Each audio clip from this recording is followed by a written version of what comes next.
¿Qué tal, familia? ¿Cómo están? Qué gusto saludarlos el día de hoy. Mi nombre es Arturo Martínez y soy el pastor del campus de Pip Satélite aquí en la ciudad de Querétaro. Hoy es domingo 30 de agosto y estamos entrando al quinto tema de nuestro curso Seguidores de Jesús. Al igual que los temas anteriores, el de hoy es muy importante. Y bueno, es tan importante porque de esto que vamos a hablar el día de hoy se fundamenta nuestra fe como cristianos.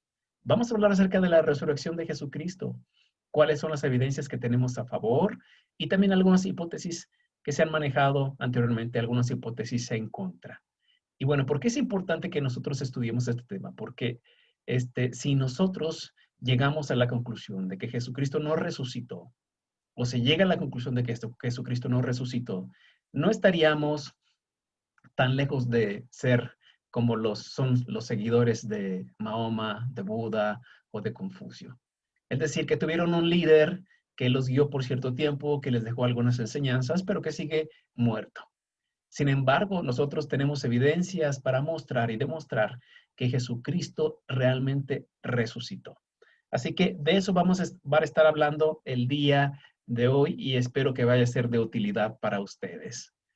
La resurrección es la confirmación por parte de Dios a las radicales afirmaciones personales de Jesús sobre su autoridad divina. Es decir, Jesucristo demostró ser 100% Dios cuando resucitó.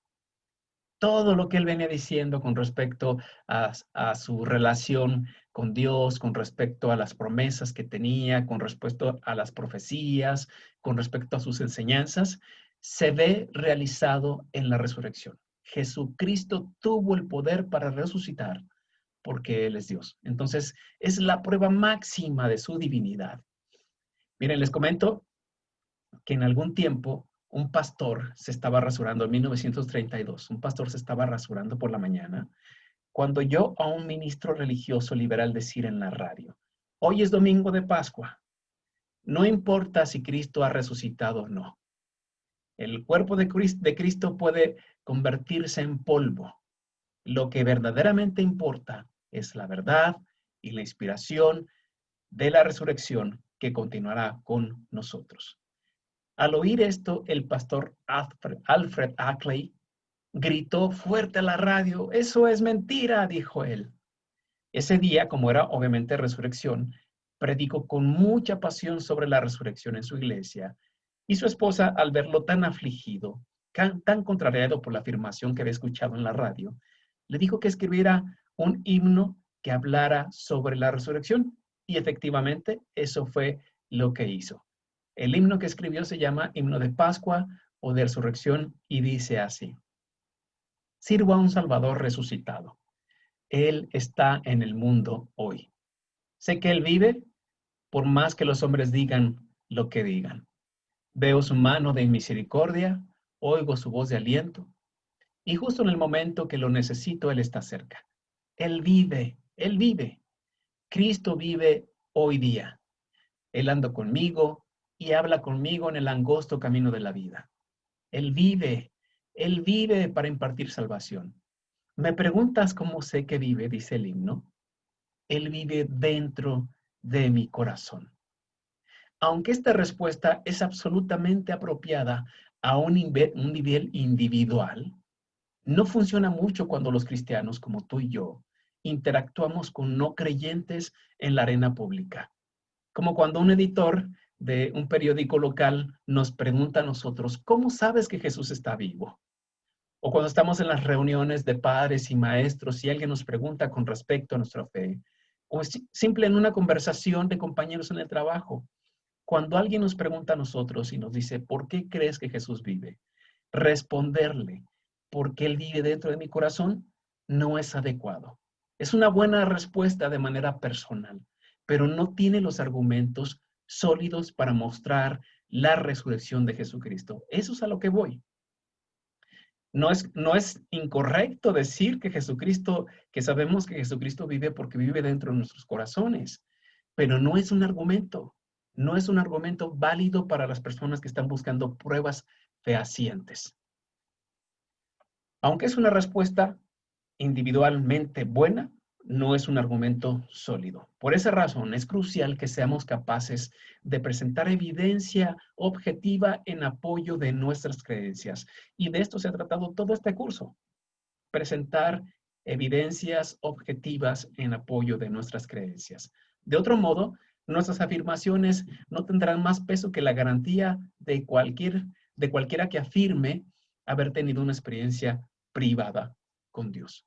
Afortunadamente, en el cristianismo es una religión que está profundamente arraigada en la historia y hace afirmaciones que pueden ser investigadas históricamente. Tenemos esa evidencia, solamente tenemos que encontrarla y poder presentarla. Para hacer una investigación como esta, tenemos que acercarnos a los escritos del Nuevo Testamento, no como una escritora inspirada, sino como una colección de documentos en griego que nos han llegado del primer siglo, sin ninguna presunción acerca de su fiabilidad, más que aquella con la que consideramos normalmente otras fuentes de historia antigua. Sabemos que la Biblia es inspirada, eso es cierto, pero para hacer una investigación tenemos que verla como escritos en griego que nos llegaron del Nuevo Testamento en el primer siglo. Podría sorprendernos descubrir que la mayoría de los críticos del Nuevo Testamento que se dedican a investigar los evangelios de esta manera admiten que los hechos centrales que están detrás de la resurrección de Jesús son verídicos, son verdaderos, son suficientes. Y es importante mencionar que no hablo solamente de estudiosos evangélicos o conservadores, sino del amplio espectro de críticos del Nuevo Testamento que enseñan en universidades seculares o seminarios no evangélicos. La mayoría de ellos ha llegado a la conclusión de que como registros históricos, los hechos básicos que tenemos nosotros en los escritos del Nuevo Testamento son suficientes para mostrar la resurrección de Jesucristo. Así que vamos a ver dos cosas. Primero, evidencias de la resurrección de Jesucristo y segundo, hipótesis en contra. Primero, evidencias de la resurrección de Jesucristo. Punto número 1, la tumba vacía. Esta es la primera evidencia que nosotros podemos mostrar a favor de la resurrección de Jesucristo. Porque como decía al inicio, ha habido muchos líderes religiosos que se han presentado y han hecho grandes cosas. Sin embargo, ellos siguen enterrados como desde el momento en que fallecieron. Con Jesucristo es completamente diferente. La muestra más fehaciente que tenemos acerca de la resurrección de Jesucristo es la tumba vacía. Y hay algunas cosas que quiero hablarles con respecto a este primer argumento. Primero, la tumba vacía se enseña en todo el Nuevo Testamento. Esta enseñanza está a lo largo y ancho del Nuevo Testamento. Está implícita en la enseñanza de los evangelios, en las cartas de Pablo, en las de Pedro y en las de Juan. Toda la Biblia, todo el Nuevo Testamento habla y enseña de una tumba vacía. Segundo, la tumba de Jesús era conocida por todos. Tanto judíos como cristianos sabían dónde estaba ubicada geográficamente. Así que si la resurrección de Jesucristo fue una mentira, cualquiera podía tener la oportunidad de ir y físicamente verificar si era verdad que el cuerpo estaba o no estaba ahí. Sin embargo, no tenemos ningún registro histórico que demuestre lo contrario, de que Jesús realmente haya resucitado. No hay nada de eso. Tercero, el registro que tenemos acerca de la resurrección es muy cercano a la fecha del acontecimiento. Los estudiosos están de acuerdo con el mencionar que Marcos sacó su historia de la tumba vacía de una fuente más antigua.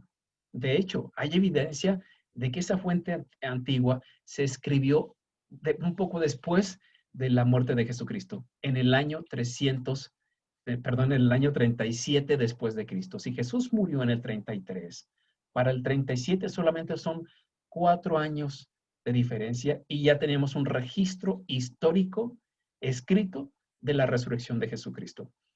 ¿Por qué 4 años después? Porque ustedes saben que los discípulos estaban vivos, entonces no tenían que registrar absolutamente nada. Podían hacerlo de manera verbal y comunicar esta verdad a los lugares donde estaban. Pero a medida de que fueron muriendo ellos, se vio la necesidad de registrar algo como esto para que lo tuviéramos nosotros. Así que 4 años después es una fecha muy, muy cercana. Cuarto, el testimonio unánime de que la tumba fue descubierta por las mujeres. Todos los evangelios están de acuerdo cuando mencionan que las primeras personas en ver la tumba vacía, en darse cuenta de eso, fueron las mujeres. Ahora, si esto hubiera sido una mentira, poner como testigos oculares a las mujeres hubiera sido la peor idea que ellos hubieran tenido. ¿Por qué? Porque en el tiempo de Jesús, el testimonio jurídico, legal de una mujer no era tomado en cuenta.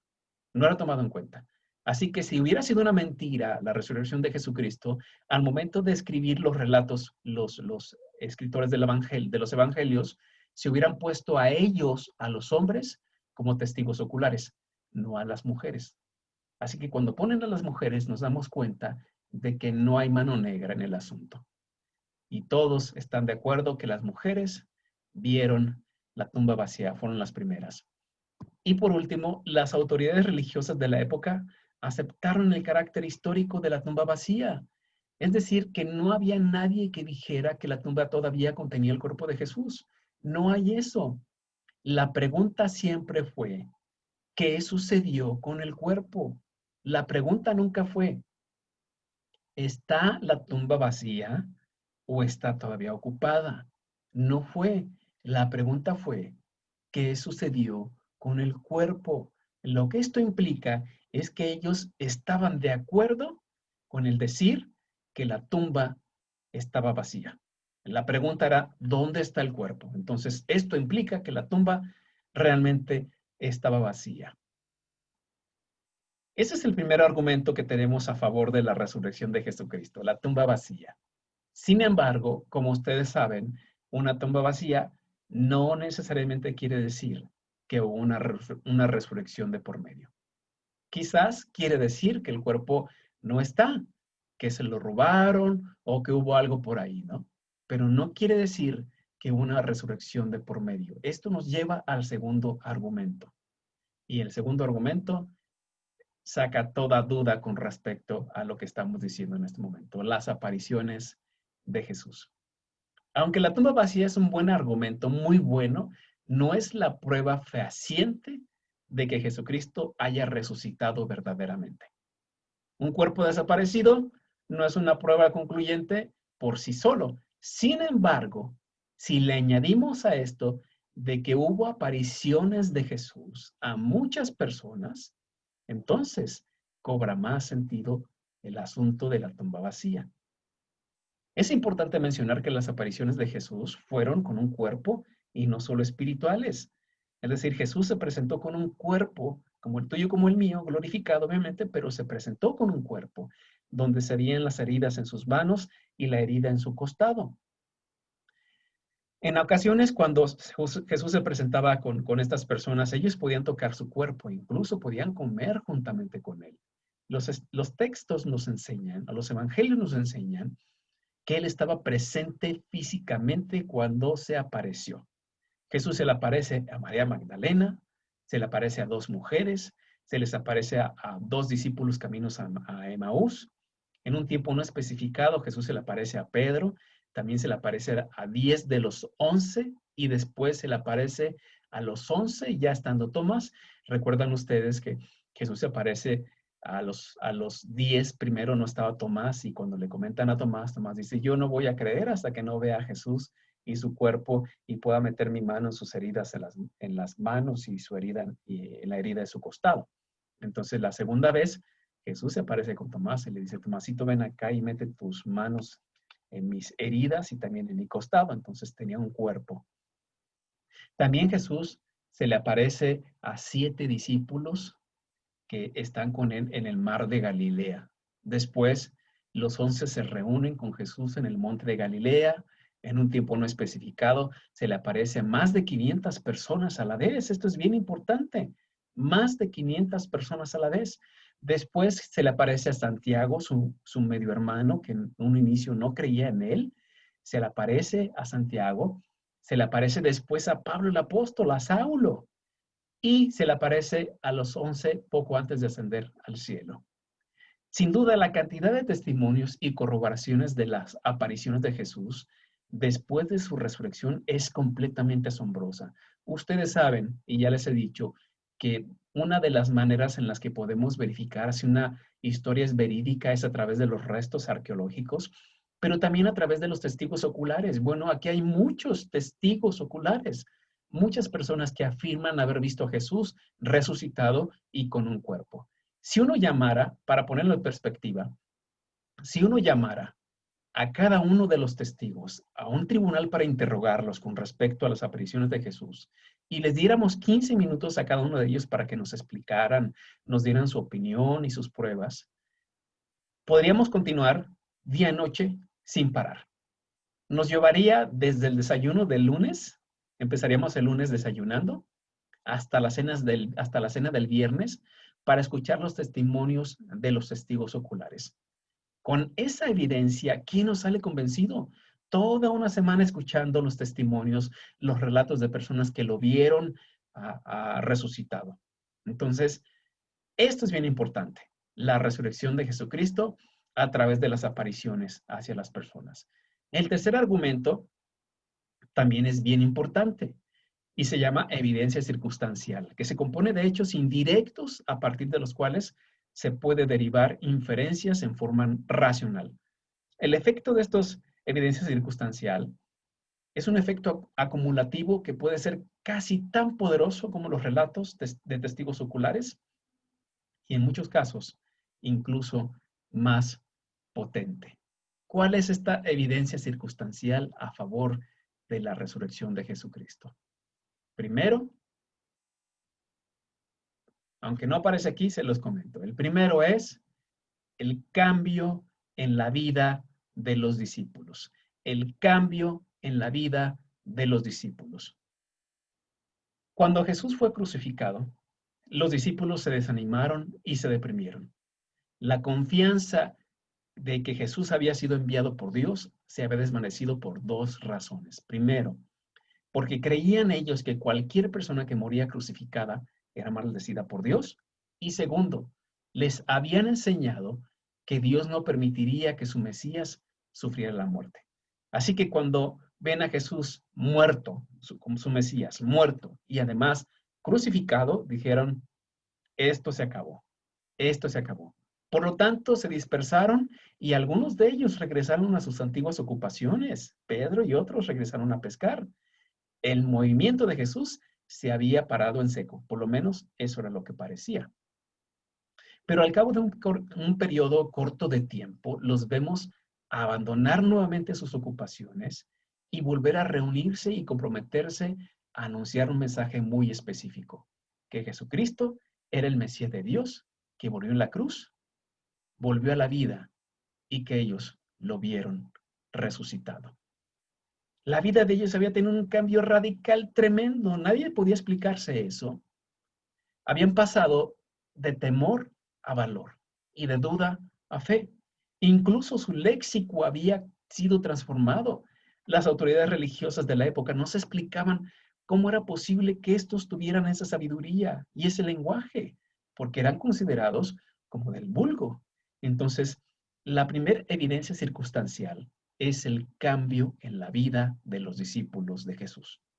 Y eso tú y yo podemos ser testigos. Jesús ha cambiado nuestras vidas. ¿Es un buen argumento? Sí, pero en conjunto con todos los demás. Porque si solamente le decimos a la persona, pues es que yo creo que Jesús vive porque transformó mi vida, no es suficiente. Pero dentro de todo esto que estamos hablando, claro que sí, es importante. Entonces, la primera evidencia circunstancial es el cambio en la vida de los discípulos. La segunda, los discípulos estuvieron dispuestos a morir y murieron por sus creencias. Ellos murieron por sus creencias. La gente muere por sus creencias religiosas si cree con sinceridad que son verdaderas. Pero la gente no muere por sus creencias religiosas si sabe que esas creencias son falsas. Imagínate, o sea, llegan con los discípulos, se aventaron la mentira del siglo, Jesús resucitó, ¿no? Y llegan con los discípulos, los soldados romanos, se los llevan porque los van a justiciar. Lo primero que ellos hubieran dicho, ¿saben qué, chicos? Estábamos bromeando, Jesús nunca resucitó, déjenos vivir. Pero no, vemos a todos y cada uno de ellos muriendo por su fe, pero muriendo por una fe que estaba basada en hechos que ellos habían visto, que habían observado, Jesucristo resucitado. A partir de ese momento de que ellos vieron transformadas sus vidas, enfrentaron una vida de privaciones. A menudo ellos no tenían comida, dormían en la intemperie, eran ridiculizados, golpeados, encarcelados y finalmente la mayoría de ellos fueron ejecutados y torturados, porque estaban convencidos, más allá de toda sombra de duda, que habían visto a Jesucristo salir vivo de entre los muertos. Solamente de esa manera podemos explicar cómo todos ellos estuvieron dispuestos a dar su vida por Jesús y obviamente, porque sabían que había resucitado. Es la única explicación. Así que el primer argumento es doble. El cambio en la vida de los discípulos y también el que ellos estuvieran dispuestos a morir por esa creencia. Jesús resucitó por su fe. La segunda es la conversión de los escépticos. Otro elemento de prueba circunstancial es que había escépticos en el tiempo de Jesús que no creían en Jesús antes de su crucifixión y que de alguna manera estaban completamente opuestos al cristianismo, que dieron un giro y adoptaron la fe en Jesucristo. Y esto no tiene otra explicación más que ellos también hayan visto a Jesús resucitado. Dos de ellos fueron Jacobo, el medio hermano de Jesús, también conocido como Santiago, y a Saulo de Tarso, quien se convirtió en el apóstol Pablo. Primero veamos el caso de Jacobo. Los evangelios dicen que la familia de Jesús, entre ellos Jacobo, estaban avergonzados por quien decía ser Jesús. Se avergonzaban de lo que él decía. No creían en él e incluso lo confrontaban en alguna ocasión. En el judaísmo, en el judaísmo antiguo, era una gran vergüenza que la familia de un rabino no lo aceptara. Sin embargo, más tarde, el historiador Josefo nos dice que Jacobo, el hermano de Jesús, fue un gran líder de la iglesia de Jerusalén y que murió apedreado por su creencia en su hermano. ¿Por qué cambió la vida de Jacobo? Pues simple y sencillamente, como dice Pablo en 1 Corintios capítulo 15, versículo 7, Jesús se le apareció resucitado. Y ahí hubo una gran transformación en la vida de él, de escepticismo a fe. El segundo caso que tenemos es el caso de Saulo. Ustedes conocen la vida de Saulo. Era un acérrimo perseguidor de la iglesia e incluso muchas de las veces consintió en que algunos cristianos fueran perseguidos, encarcelados y ejecutados por su fe. Como fariseo, él aborrecía todo lo que estorbaba las tradiciones del pueblo judío.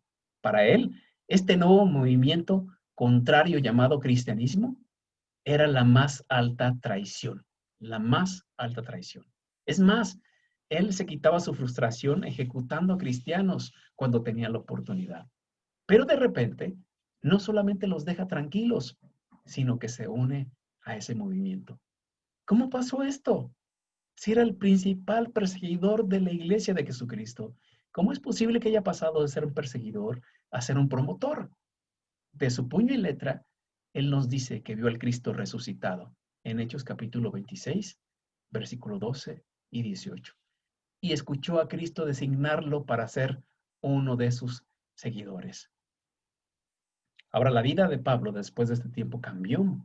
Él hizo 3 viajes misioneros en donde habló mucho acerca de la fe en Jesucristo. También estableció muchas iglesias, muchísimas iglesias, y miles de vidas fueron tocadas por su ministerio y mientras vivió, y también después millones de personas, más del 70% del Nuevo Testamento es de su autoría. Y según la tradición, él muere en Roma por decapitación en el año 67 por su fe en Jesucristo. Este es otro argumento. Hay otro argumento también bien importante, es el cambio en la fe de los judíos. Ustedes saben que los judíos son muy herméticos con respecto a sus creencias. Tienen sus tradiciones, tienen sus fiestas y esas nadie se las cambia. Sin embargo, vemos a judíos aceptando a Jesucristo y aceptando la deidad de Jesucristo. Entonces, ese es otro argumento también a favor, el cambio en las tradiciones, en la fe de algunos judíos de la época. Y finalmente, el establecimiento de la iglesia. No hay duda que la iglesia de Jesucristo comenzó poco después de la muerte de él y se propagó tan rápido que en el transcurso de un periodo de quizás poco menos de 20 años ya había llegado al palacio de César en Roma. No solamente eso, ese movimiento triunfó sobre una gran cantidad de ideologías rivales y finalmente sobrepujó al imperio romano entero. Gracias a eso, 2000 y tantos años después, o poco menos de 2000 años, tú y yo somos parte de la iglesia de Jesucristo. Así que estos son los argumentos a favor de la resurrección de Jesucristo. Primero, la tumba vacía. Aunque la tumba vacía por sí sola no es un argumento sólido, vemos las apariciones de Jesús. Eso ya es importantísimo. Y se le apareció incluso a 500 personas a la vez. Y después de eso tenemos la evidencia circunstancial, que es el cambio en la vida de los discípulos, el estar dispuestos a morir, la conversión de los escépticos, el cambio en las tradiciones de los judíos y el establecimiento de la iglesia. Ahora, pasemos a la siguiente parte. ¿Cuáles son las hipótesis en contra de la resurrección? Primera hipótesis, el desvanecimiento. Este hombre, Carl, él vivió cerca de el año 1780 y él planteó la posibilidad de que Jesús no hubiese muerto en la cruz. Y para defender esta postura, afirmó que Jesús habría usado narcóticos y ungüentos aplicados por Lucas, ya que siendo médico tendría todo el conocimiento para mantenerlo vivo antes de presentarse a sus discípulos. Sin embargo, es por su propio peso cae sola, porque del tiempo en que Jesús fue crucificado y murió, al momento en que se presenta a sus discípulos es muy corto. Jesús se hubiera presentado a ellos desfalleciente, muy débil, si acaso hubiera pasado esto. Pero no pasó y les voy a decir por qué. Hay algunos argumentos en contra de esta hipótesis que podemos usar. Este hombre dice, aunque es un escéptico, dice que la muerte de Jesús a consecuencia de la crucifixión es completamente indiscutible. Y cualquier médico serio te diría exactamente lo mismo después de conocer toda la evidencia, obviamente. Primero, tenemos evidencia interna. La primera evidencia es la interna. Para los seguidores de un maestro en los tiempos de Jesús, era sumamente vergonzoso hablar de la muerte de su maestro, por lo menos a través de la crucifixión. Sin embargo, vemos a todos los escritores de la Biblia verificar que realmente Jesús murió y murió por medio de una cruz. Es decir, si hubiera sido mentira, ellos hubieran inventado que Jesús murió de otra manera, como su maestro, y no por una cruz, porque entendían y sabían que cualquier persona que fuera crucificada, por lo menos culturalmente para ellos era eso, se consideraba como maldito por parte de Dios. Sin embargo, vemos que no cambiaron la historia y afirmaron que Jesucristo había muerto de esa manera. La evidencia histórica es también importante. Cornelio Tácito, un historiador y gobernador romano, aporta cerca del año 117 un fragmento referente a un momento histórico importante que mereció dejarlo documentado. Tácito escribe este fragmento con interés hacia el gobierno de ese tiempo y contra el liderazgo de Nerón. No se niega el hecho de que estos escritos presentes a Tácito, pertenecientes a Tácito, pero aún se debaten las fuentes de dichos escritos. Algunos creen que pudo provenir de la propia confesión de los cristianos. Él dice así: por lo tanto, aboliendo los rumores, Nerón subyugó a los reos y los sometió a penas e investigaciones. Por sus ofensas, el pueblo que los odiaba los llamaban cristianos, nombre que toman de un tal Cristo que en época de Tiberio fue ajusticiado por Poncio Pilato. Así que aquí vemos una evidencia histórica externa de un hombre Cornelio Tácito, un historiador y gobernador romano, que dice que efectivamente Jesucristo fue ajusticiado por Poncio Pilato. Si la historia hubiera dicho algo distinto, que Jesucristo salió de la tumba, este hombre y otros más hubieran dicho exactamente lo mismo. El intento de ajusticiamiento, pero no, dice que fue ajusticiado. Así que es otra evidencia a favor.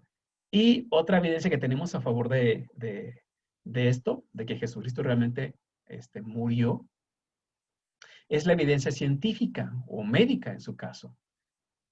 Primero de ellos es la flagelación. Este era el instrumento favorito que usaban los romanos para flagelar a los criminales. Y era considerado como un instrumento brutal de tortura. El látigo estaba compuesto de un grueso mango, del cual se desprendían finas cuerdas de hierro aproximadamente de 50 centímetros, y en cada punta había una punta, un pedazo o un trozo de algo punzocortante, un metal o algunas otras cosas más, como bolas de plomo, que se incrustaban en la piel de la víctima para causar el mayor daño posible, desgarrando los tendones y los músculos de la piel. Las bolas de plomo caían con tanta fuerza sobre el cuerpo de Jesús que hicieron toda clase de heridas, contusiones, irritaciones cutáneas, escoriaciones, esquimosis y llagas. Según la tradición hebrea, un preso solamente podía recibir 40 azotes menos uno, es decir, 39. Esto con la finalidad de que no muriera en el proceso. Pero esa regla no aplicaba para la justicia romana, por lo que se desconoce la cantidad de azotes que los oficiales romanos le proporcionaron a Jesús en aquel día. Bien pudo haber sido 40, 50 o 70. El único requisito era que no muriera ahí, sino en la cruz. Así que podían dejarlo desfigurado sin ningún problema. Ellos se veían obligados a dejar a Jesús con vida por dos razones. Primero, para mostrarle al público y que éste se compadeciera, o para que, en caso de condena, de muerte, llegara vivo al lugar de suplicio, al Calvario. Se cree que los golpes provocaron grandes daños en los riñones y en el hígado, causando una disfunción hiporrenal. Estos golpes habrían provocado además pericarditis, dolor agudo en el pecho, con consecuencias graves para la respiración. El obispo Eusebio de Cesarea, historiador de la iglesia del tercer siglo, dijo con respecto a la flagelación: las venas de la víctima quedaban al descubierto y los músculos, tendones e intestinos quedaban completamente o totalmente expuestos. Así que nadie puede sobrevivir a esto. Definitivamente no. El madero también era importante. El madero pesaba aproximadamente 34 a 57 kilos. Jesús fue obligado a una larga caminata de aproximadamente 650 metros, en la cual debía cargar su propia cruz. La posición incómoda de traer un madero cargando haría que todo movimiento resultara doloroso. Las venas laceradas y los tendones aplastados palpitaban con angustia incesante. Las heridas inflamadas por causa de estar de pie se gangrenaban gradualmente. Las arterias, especialmente en la cabeza y en el estómago, se hinchaban y oprimían con la sobrecarga de la sangre. Es decir, era complicadísimo. Cada movimiento producía un dolor en él. E incluso los evangelios dicen que Jesús no pudo cargarlo más, así que le pidieron a otra persona que lo hiciera en su lugar. Los estudiosos ignoran cómo pudo Jesús resistir tanto dolor. Incluso un médico y filósofo del siglo XX llamado Zacarías Frank describe que el dolor de Cristo probablemente era tan intenso que no existía en aquel tiempo una palabra para describir tal tipo de dolor. No fue sino tiempo después que algunos doctores lo llamarían dolor excruciante, que significa dolor que se siente en la cruz. Así que cargar ese madero por 650 metros era también muy complicado para una persona en sus condiciones. Recuerden, las arterias, las venas, la piel y en ocasiones y muy posiblemente sus órganos estaban a flor de piel. Y había pasado toda la noche en esas condiciones hasta el siguiente día que lo presentaron a Poncio Pilato. Después de que fue presentado ante él y lo condenó, es cuando tuvo que hacer este recorrido. También los clavos eran importantes. Los clavos no eran puestos en las palmas de las manos porque el peso del cuerpo pudo haber desgarrado las manos y el hombre, o en este caso Jesús, había sido desclavado de la cruz por su propio peso. Los clavos se ponían en las muñecas, que era un hueso suficientemente y un área muy fuerte para sostener. Entonces, este nervio estimulado produciría choques insoportables de dolor, ardientes en ambos brazos, y podría resultar en las manos de la víctima un agarre en forma de garra, así, por tenerlo aquí adentro y con el dolor. Así que eso era importante. En el año de 1968 se descubrió en una excavación precisamente el cuerpo de una persona, el esqueleto de una persona que fue crucificada muy cercano a la fecha de Jesucristo. Y estos clavos fueron los que se usaron. Se considera que el clavo medía entre 11 centímetros aproximadamente, que eran 3 o 4 clavos los que se usaban. Así que era muy, muy doloroso el asunto. Otra de las cosas que usamos para decir que Jesucristo realmente murió es la cruz. Los romanos no inventaron este sistema de castigo, pero lo usaban de una manera muy, muy experta. El propósito de la cruz era matar a las personas. Así que nadie podía bajar de la cruz si no estaba muerto. Eso era definitivamente. Así que les comento lo siguiente. Para que una persona pudiera bajar de la cruz tenía que estar muerto. Si no moría, tenían que romperle las piernas para que ya no pudiera jalarse y respirar. Ustedes cuando leen el texto en los evangelios y que Jesucristo fue crucificado en un viernes, entonces el sábado no podía permanecer el cuerpo ahí y las autoridades judías fueron a decirle a los romanos que les quebraran las piernas porque no podían permanecer ahí. Cuando llegaron con Jesucristo no hubo necesidad de quebrarle las piernas porque se dieron cuenta que Jesús ya estaba muerto. Esa es la primera evidencia de parte de los romanos. Y después, para verificar que realmente estaban muertos, se les incrustaba una lanza en su costado. Cuando llegaron a Jesús, le pusieron la lanza y no hubo movimiento con respecto a él. No pasó absolutamente nada.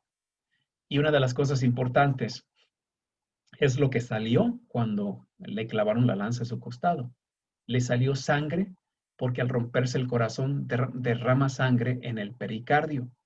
Se acumula ahí y le brota. Y agua porque Jesús estaba sufriendo insuficiencia cardíaca congestiva.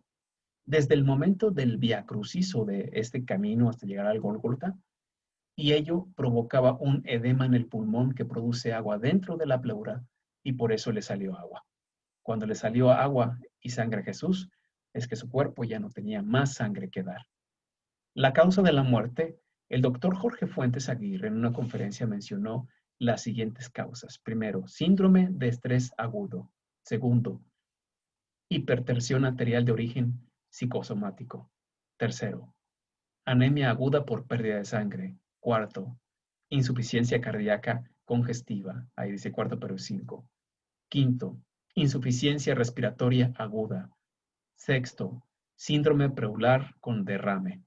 Séptimo, shock por hipotensión. Octavo, infarto al miocardio y noveno, ruptura del ventrículo y muerte súbita. Todos los médicos están completamente de acuerdo de que no había manera de que Jesús hubiera salido vivo de todo este sufrimiento. Así que la hipótesis del desvanecimiento no tiene sustento médico. ¿Cuáles son las siguientes hipótesis? La fosa común. Según los historiadores, los romanos tenían la costumbre de arrojar a sus muertos a fosas comunes. Algunos han interpretado Hechos 29:13 como una clara evidencia de que también con el cuerpo de Jesús se cumplió esta costumbre. Sin embargo, El Evangelio de Marcos, capítulo 15, versículo 43, narra que José de Arimatea, miembro del consejo, un miembro distinguido del consejo y que también esperaba el reino de Dios, se atrevió a presentarse ante Pilato para pedir el cuerpo de Jesús, y así que Jesús no cumplió con esta regla cultural. Así que se descarta por completo lo que algunos afirman sobre el cuerpo de Jesús, que había sido arrojado a una fosa común. Pero el testimonio bíblico relata que José de Arimatea, quien era discípulo de Jesús, llevó su cuerpo a una tumba de su propiedad y en secreto y por miedo a los sacerdotes. Así que Jesucristo no aplica para esta hipótesis. Tercero, las mujeres se equivocaron de tumba. Esa es otra hipótesis.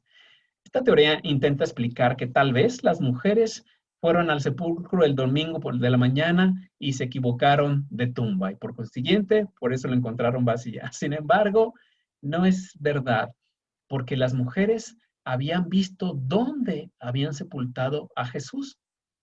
Ellas estuvieron participando cuando Jesús fue bajado de la cruz en su ungimiento, estuvieron ahí poniéndole algunas especies aromáticas, entonces sabían a la perfección dónde estaba la tumba de Jesús. Ahora, si esta hipótesis fuera verdad, que fue una equivocación, los oficiales romanos con gusto habrían corregido el error, llevando a los cristianos a donde estaba la verdadera tumba ocupada con el presunto cuerpo de Jesús. Sin embargo, esto no sucedió. No hay un registro histórico, no se conoce, no existe, que diga lo contrario a la tumba vacía. No existe. Y finalmente, la cuarta hipótesis, nos falta esta y otra más. El robo del cuerpo. Esta teoría presupone que la razón por la cual no se encontró el cuerpo de Jesús es porque probablemente este fue robado y tres grupos son los sospechosos. Ladrones desconocidos robaron el cuerpo de Jesús, primero. Segundo, los discípulos de Jesús lo robaron. O tercera, los religiosos de la época lo robaron. Así que no tiene sustento por las siguientes cosas. Primero, la piedra que tenían que mover pesaba entre 500 y casi 1000 kilos de peso. Era necesario que varios estuvieran ahí para poder moverla y sustraer el cuerpo. Pero no era lo único. Había un sello romano que protegía ese lugar. Y cualquier persona que rompiera ese sello se hacía acreedor a la pena de muerte por los romanos o a un castigo ejemplar por lo menos. Y tercero, y más importante, había una guardia de romanos ahí presentes. Así que tenías que evadir a los romanos, evadir el sello para mover la piedra y poder sacarlo. E imagínate la pena de muerte para los romanos, o más bien, la pena de muerte era para los romanos, la guardia romana, que no había custodiado bien la tumba. Ellos no podían llegar y decir, nos robaron el cuerpo. No podían decir eso. Y la quinta hipótesis, ahora sí, hipótesis de alucinaciones grupales. Recuerdan que les dije que una de las evidencias pues es precisamente esa, los testigos oculares y que hubo en una ocasión más de 500 personas viendo a Jesús resucitado. Bueno, hay un defensor de esta hipótesis, Gerd, que dice, es un historiador y erudito alemán que dice que las experiencias de las apariciones de Jesús después de su muerte, entre algunos judíos, no habrían sido más que alucinaciones grupales, producto de un fenómeno psicológico producido de manera subjetiva en la mente de los creyentes. Sin embargo, el psicólogo clínico, Dr. Gary Collins, dice lo siguiente: las alucinaciones son apariciones individuales. Por su propia naturaleza, solo una persona puede ver las alucinaciones dadas a la vez. Ciertamente, no son algo que un grupo de personas puede ver, ni es posible que una persona pueda de algún modo inducir una alucinación en otra persona, dado que la alucinación existe solo en ese sentido personal, subjetivo. Es evidente que otros no podían presenciarla. Así que no es un argumento, no es un argumento. No es que un grupo de personas, de 500 personas, no pudieran alucinar a la vez. Vamos a decir que es cierta la hipótesis, pero no se puede tener la misma alucinación. 500 personas a la vez no pueden tener la misma alucinación. Aquí vemos a 500 personas a la vez viendo a Jesucristo. Así que la hipótesis de alucinaciones por psicólogos clínicos aprobados dicen que no es válida, no existe. Así que el día de hoy hemos visto precisamente eso. ¿Cuáles son las evidencias a favor de la resurrección de Jesucristo? Recuerden, primero, la tumba vacía y todo lo que comentamos en ese momento. La tumba vacía era un lugar geográfico conocido por todos. Cualquier persona pudo haber ido y decir, no es cierto, el cuerpo de Jesús está ahí, pero no hay registro de eso. Sin embargo, una tumba vacía por sí sola no es suficiente argumento. Pero cuando hablamos de apariciones de Jesús a más de 500 personas y a tantas personas en diferentes momentos y lugares, claro que sí. Ahora sí podemos decir la tumba vacía y el cuerpo de Jesús, las apariciones de Jesús. También la evidencia circunstancial es importantísima. Primero, el cambio en la vida de los discípulos. Fueron transformados completamente. Y después, que estuvieran dispuestos a morir por esa verdad. Nadie muere por una mentira, por lo menos si sabe que es una mentira. También las personas que en algún momento se oponían a Jesucristo, los escépticos como Jacobo, el hermano de Jesús, o como Saulo, también fueron transformados. Otra de las evidencias que podemos hablar de la evidencia